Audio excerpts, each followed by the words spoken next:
Dan pada tahun 1899, pelukis yang bernama Hortense Quell, teman Picasso dari Barcelona, itu bunuh diri juga, melemparkan dirinya dari atas tebing. Nah, enggak ya itu, Picasso juga mengetahui tentang bunuh diri dari Vincent van Gogh pada tahun 1890.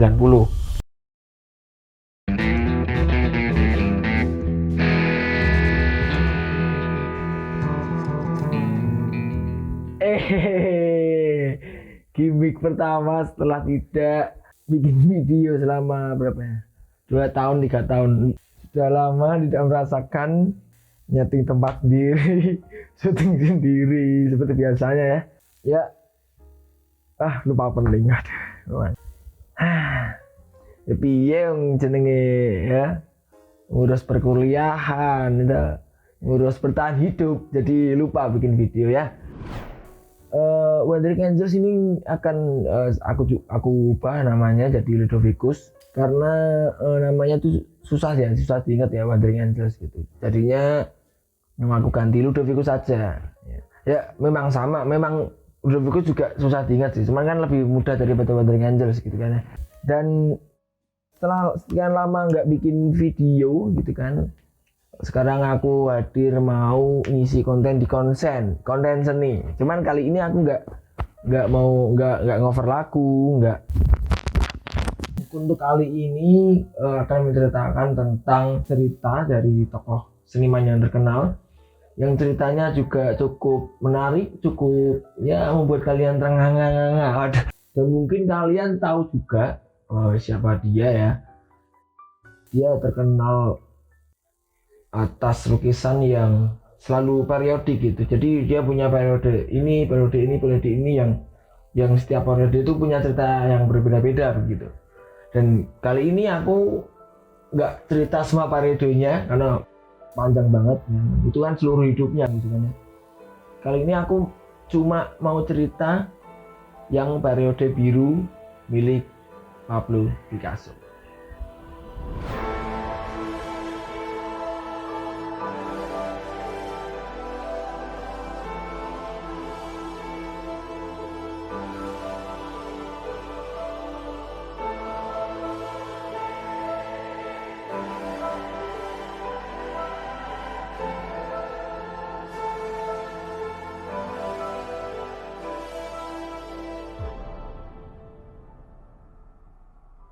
Ya, Pablo Picasso adalah seorang seniman asal Spanyol.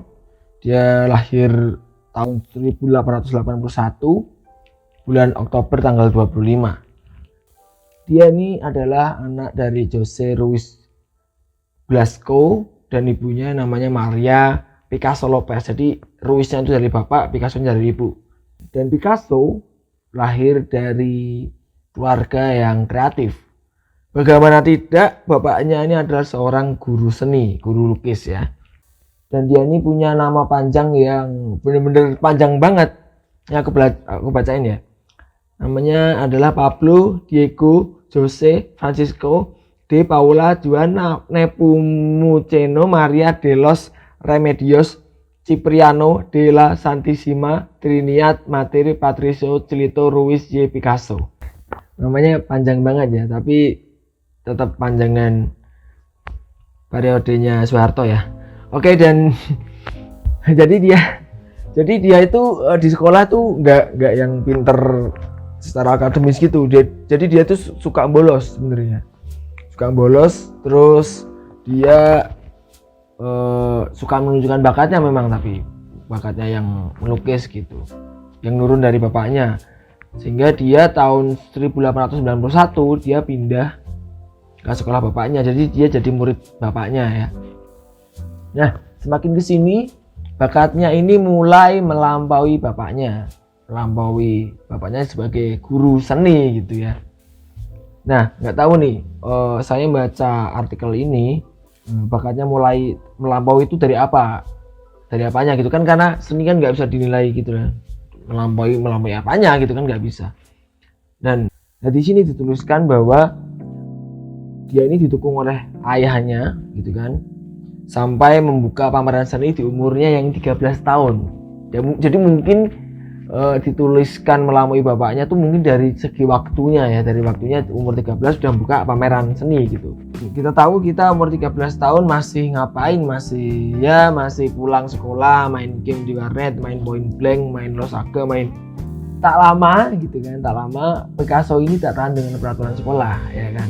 Dan sesuai dengan referensi saya gitu kan, bahwa seniman biasanya nggak tahan ya sama sesuatu yang formal gitu, peraturan sekolah gitu ya. Mungkin kalian juga merasakan hal yang sama ya, tapi memang nggak semua gitu. Nah jadi kalau dia itu bolos, bisa dia menjelajahi jalanan Barcelona gitu, menggambar pemandangan kota yang ditemuinya. Pada usia 16 tahun dia pindah ke Madrid gitu ya. Jadi dulu dia bolosnya ke Barcelona, umur 16 dia pindah ke Madrid gitu ya. Jadi terus nomor 17 dia main sepak bola di PSG gitu. Enggak. Nah di Madrid dia masuk ke universitas ya kan, masuk ke Royal Academy of San Fernando. Nah lagi-lagi dia frustasi dengan teknik dan pelajaran klasik di sekolah. Jadi Picasso ini menganggap mereka hanya mengulangi hal yang sama gitu, mengajarkan hal-hal yang sama gitu.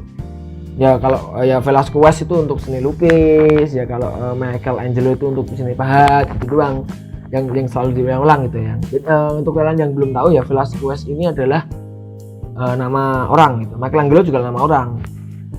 Dan kalian mungkin nggak asing sama karya-karyanya ya. Jadi seni lukis itu banyak jenisnya ya, banyak macamnya gitu, bisa dilihat dari bentuknya atau fungsinya. Nah kalau bentuknya ada dua kalau nggak salah. Yang satu itu figuratif. Jadi jenis patung figuratif ini adalah jenis patung yang bentuknya itu niru bentuk aslinya.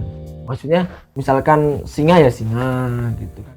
Walaupun masih ada banyak ya, mungkin kita akan bahas di lain waktu, seperti jenis zone pose, ada yang non figuratif, ada yang relief atau relief ya Pak.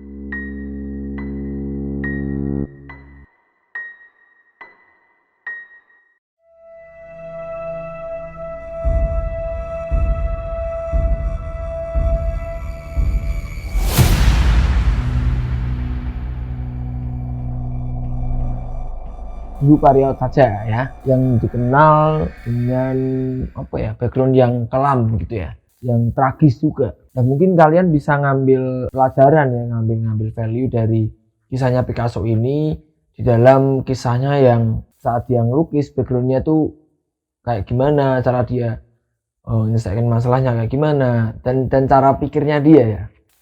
Ini cukup menarik karena memang seniman itu kan karyanya pasti nggak jauh dari apa yang dia rasakan gitu. Di dalam Blue Period ini gambarnya ya full sedih gitu, full sad gitu. Bisa dibilang seperti itu.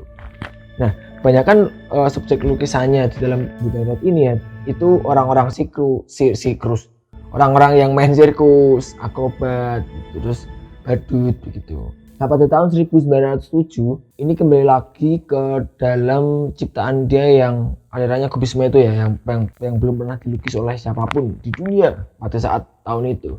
Secara teoritis tuh dia menciptakan bentuk-bentuk geometris tajam, dan lukisannya ini berjudul Les Demoiselles d'Avignon.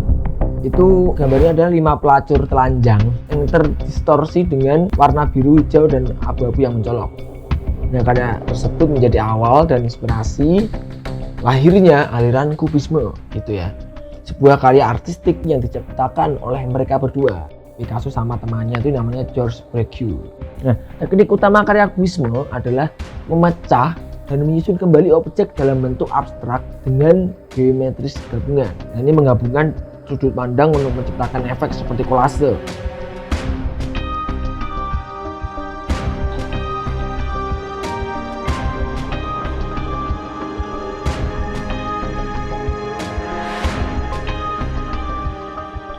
Nah gaya kubisme ini dipakai untuk menuangkan karyanya yang terkenal.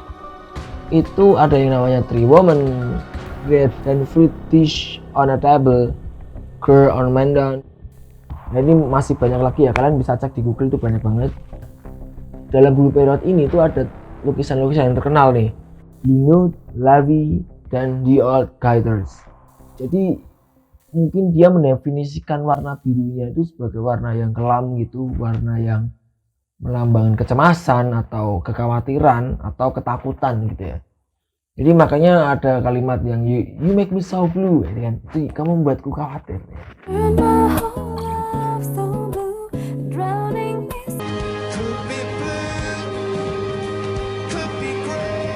Jadi periode biru ini diinspirasi dari temannya Picasso nih yang namanya Carlos Casagemas. Ini biar mudah aja ya, nggak tahu pelafalannya kayak gimana, Carlos Casagemas, tapi ya kita sebut aja Casagemas ya pakai bahasa Indonesia. Jadi waktu itu Casagemas jatuh cinta dengan seorang model yang menjadi subjek lukisannya sendiri. Nah, namanya adalah Germaine. Nah, ia berkali-kali melamar Germaine namun ditolak karena yang udah punya suami dia Germaine gitu. Jadi ya ditolak terus. Nah, ini yang membuat Casagemas itu sakit hati. Jadi Casagemas itu curhat ke Picasso gitulah ya. Kayak bestie lah gitu. Dan terus pada tanggal 17 Februari 1901 untuk terakhir kalinya Casagemas melamar Germaine di Paris. Namun jawaban Germaine ya tetap sama, masih punya suami kan. Jadi tetap ditolak gitu. Nah, karena Casagemas ini sakit hati, dia mau menembak Germaine dan dirinya sendiri gitu. Cuman Germaine ini selamat, Casagemasnya nggak selamat, jadi dia udah gone ya, udah meninggal, bunuh diri. Nah, hal inilah yang membuat lukisannya Picasso itu warna biru. Picasso ini ngasih tahu nih kepada orang yang nulis biografinya ya, namanya Pierre Daix. Jadi dia bilang bahwa kematian sahabatnya itu memberikan pengaruh yang kuat pada serangkaian lukisan kanvas yang ia mulai setelahnya. Jadi warnanya biru gitu ya. Nah, karya pertamanya yang warna biru itu namanya juga gamblang banget, The Death of Casagemas. Nah, karya ini itu menunjukkan wajah yang hijau kebiruan, kebiruan penyair yang terbungkus oleh selimut putih. Terus di dalam objeknya itu juga tampak hampir damai, seolah-olah sedang tidur gitu ya. Nah, tapi Picasso menambahkan lubang peluru di dalam objeknya itu. Nah, itu untuk mengungkapkan tragedi itu.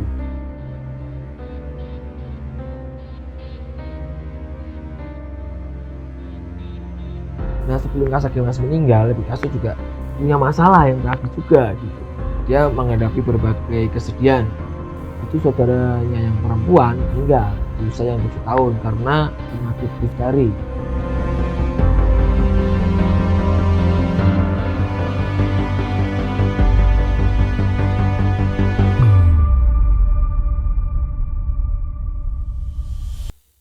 Nah, pada tahun 1899, pelukis yang bernama Hortense Quel, teman Picasso dari Barcelona, itu bunuh diri juga, melemparkan dirinya dari atas tebing. Nah, enggak hanya itu, Picasso juga mengetahui tentang bunuh diri dari Vincent van Gogh pada tahun 1890. Nah, dia juga punya masalah dari dirinya sendiri. Dia belum menemukan ciri khas yang unik, ciri khas yang klik gitu dalam karyanya. Di saat yang bersamaan karyanya juga belum cukup terjual gitu, jadi nggak bisa menghidupi kehidupannya sehari-hari. Nah, masalah ini membuat Picasso berkata bahwa seniman, setidaknya mereka yang hidup bertentangan dengan masyarakat, ditakdirkan untuk menderita dan mengalami tragedi. Nah, jadi masalah-masalah internalnya itu yang membuat Picasso punya statement seperti itu. Nah, selama periode biru ini berlangsung, Picasso menghasilkan karya-karya yang mengangkat tema-tema simbolis dan filosofis, yang mengangkat kemanusiaan gitu ya. Dia menggunakan kaum pinggiran sebagai subjek lukisan ya, sebagai suatu karya yang ikonik gitu. Itu ada satu yang namanya La Vie, itu tahun 1903. Ada lukisan sepasang suami istri telanjang dan seorang wanita berjubah menggendong bayi berdiri dengan tidak menyenangkan di depan dua lukisan yang menggambarkan sosok-sosok yang berjongkok dalam keputusasaan. Nah, interpretasi lukisan ini masih diperdebatkan oleh banyak sejarawan. Namun mereka menganggap lukisan ini sebagai referensi untuk kelahiran, kematian, penebusan, tanggung jawab kehidupan sehari-hari, ketidakcocokan seksual, dan perjuangan di balik kreativitas artistik. Dan yang terakhir, Jadi di periode ini mendefinisikan Picasso sebagai seniman modern, periode yang menjadi cerminan dari sifat melankolis Picasso ya, melalui berbagai hal sulit yang telah dia lalui. Selain itu, periode ini menyoroti kemampuan luar biasa Picasso sebagai seniman untuk menyalurkan ekspresi tentang kesengsaraan, untuk mengekspresikan kesengsaraan dan kesulitannya. Dan ya makanya itu dia disebut pelaku ekspresi artistik yang revolusioner.